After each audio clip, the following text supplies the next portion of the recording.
GTA 5 is one of the most highly acclaimed video games of all time, sitting at number 9 on the Metacritic Best Games of All Time list, and sales figures any other company could only dream of. But GTA 5 is nearly a decade old as of the making of this video. The first version was released 2 console generations ago. So that begs the question, is GTA 5 still a good game? First, let's look at the lineage of Grand Theft Auto games up to this point, because by 2013, GTA 5's release year, Rockstar Games already had quite an impressive resume under their belt. I specifically want to look at the 3D GTA games since they're the easiest to compare. 2001's GTA 3 was a groundbreaking title when it released on the PlayStation 2. It set a new standard for the open world genre with memorable characters, a decently compelling story, but most importantly, it was a haven for anyone wanting to just screw around in a crime-filled world. Hit people, shoot people, dismember people, run people over with your car, you can do whatever the hell you want in this world, nobody cares. Then, just a year later in 2002, Grand Theft Auto Vice City was released. Technically a spin-off, but not really, no one cares. Vice City elaborated on the absurd memorable characters, added a protagonist that actually speaks now, and most importantly, it has Vice City itself. GTA 3's Liberty City was a parody of dark and gritty New York. Vice City, however, completely drops the dark and gritty and goes straight for 1980s Miami, with cool cars, great music and all. And in 2004, the final game in the trilogy was released, Grand Theft Auto San Andreas.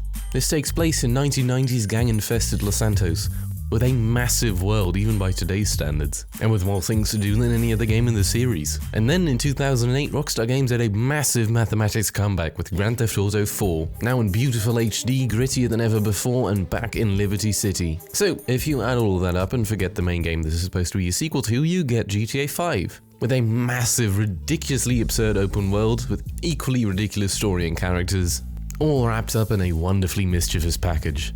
But to answer the question I asked in the beginning, is it still a good game? Well, yes, it is. It's incredibly fun and infinitely replayable. But what I mainly want to talk about is this. Are the games that were groundbreaking when it first released still groundbreaking? Are there things that haven't aged well? And a bit of love song / review mixed in all of it. Let me begin with the thing that I think Rockstar did best.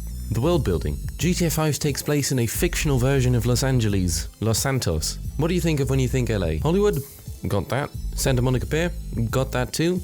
High-end stores? Most certainly. Deprecated ghetto? Oh yes. But don't be fooled, Los Santos isn't a good world because it's a good mirror of Los Angeles. It's the absurdity of it all. The billboards, the ads, the TV shows. It's the culture that lies within this world that makes it so incredible. This world is a magnificent parody of all of the flaws of the real world. The fakeness of narcissistic celebrities, bad family relationships, corrupt law enforcement. It all makes for a world where you'd be hard-pressed to find someone that isn't morally bankrupt, at least to some degree. A big twist Rockstar was pushing with this game was its 3 protagonists. Michael DeSanta, Trevor Phillips and Franklin Clinton. Michael is a retired bank robber, obsessed with old movies and TV shows and with a plethora of family issues. Trevor is an ex-Air Force pilot and a certifiable nutjob who does things only for the mere thrill of them. And Franklin is a gangster who grew up in the hood and is just always trying to make his way to a better future. These are the 3 characters you'll be playing as throughout this story, which I'll get into in a bit. I would first like to address my main issue with the characters. They went for a pseudo-realistic world full of satire and obscenities, and the characters matched that. Most of the situations they find themselves in are just silly and wouldn't happen to anyone in the real world. And in the context of the story, it makes sense. For what they set out to do, they created brilliant characters. Here's the thing though, because of how absurd these characters are, you tend to distance yourself from them. Which, good, that means you're not relating to psychopaths. But at least in my opinion, it really creates a disconnect between the player and the character you're playing as. This may be my bias towards GTA 4's more realistic style, but you know, I think you get what I mean. These characters are so dystopian, whenever something bad happens to them, I just don't care. Then, the actual story. Story starts in 2004 North Yankton, in the middle of a bank robbery. Michael, Trevor, Brad and local yokel are unbeknownst to everyone except for Michael in their last bank robbery in a spree of many. That is because Michael made a deal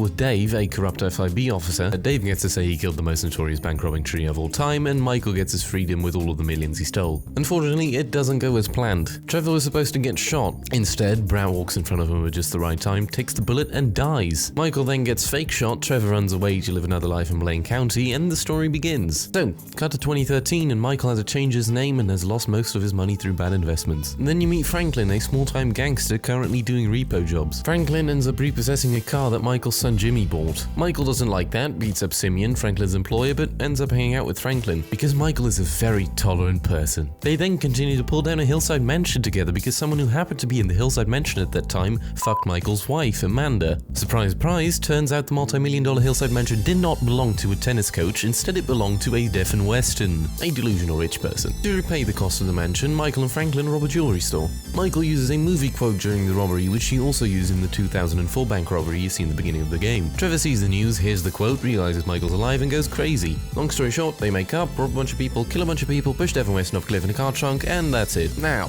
is it a good story? No. The story was just meant to hold you off until Rockstar's cash cow came out, GTA Online. The story is just supposed to show off the world and all the mechanics within it. All in all, the story is supposed to take about 30 hours or so, but if you're quick, you can beat it in under 10. I even tried 100%ing it on stream, but unfortunately, I do not have the patience to do the same stunt jump over and over again for several hours, nor do I have the patience to deal with the game crashing, unmissable achievements, causing them to be impossible to obtain. Which leads me into the more technical aspects of judging a game. First of all, how does it look? The 2013 release, relative to other 360 and PS3 games, looks phenomenal. The Xbox One, PS4 and PC versions look fine, although a bit dated. And the 2022 release for the Xbox Series X and PS5 is just plain dog shit. To get to some of the more positive stuff, the soundtrack along with the rest of the music selection is excellent. The art is also beautiful, which good because you're going to be staring at it for a while while the game takes its merry time loading. And most often it's just a black screen. How fun! The missions in the game are pretty fun, they're in my opinion well varied. The side missions feel like even wackier breaks from the story. Rampages are fun murder fests. I have a special kind of hatred for stun jumps and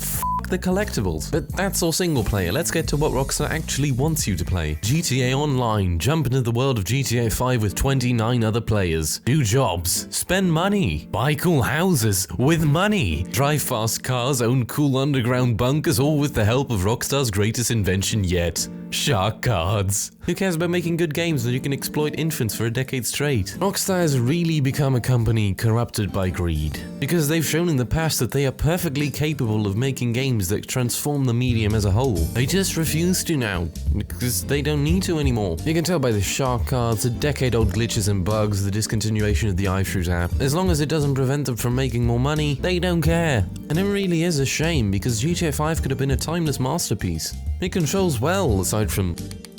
The gunplay is really good, a few good controls as well. The ragdoll physics are simply addicting and the animation work is incredible. This game was a monumental step forward for the medium as a whole, and it's a shame seeing it turn to a shell of itself. But to conclude my question, is GTA 5 still a good game? Of course it is. There's a reason it's in the top 10 games of all time list, and you should play it too. But it is a very flawed game, not so because of a lack of talent or competence or money, but merely by the sheer unwillingness to act without financial benefit. And that concludes this video. If you want to make my day, like the video. If you really want to make my day, subscribe, and if you really want to make my day, check me out on twitch.tv/sembostream. I stream all of the stuff I talk about. If you ever need anybody to talk to, my Discord's not hard to find, and I thank you all for watching and I love you all.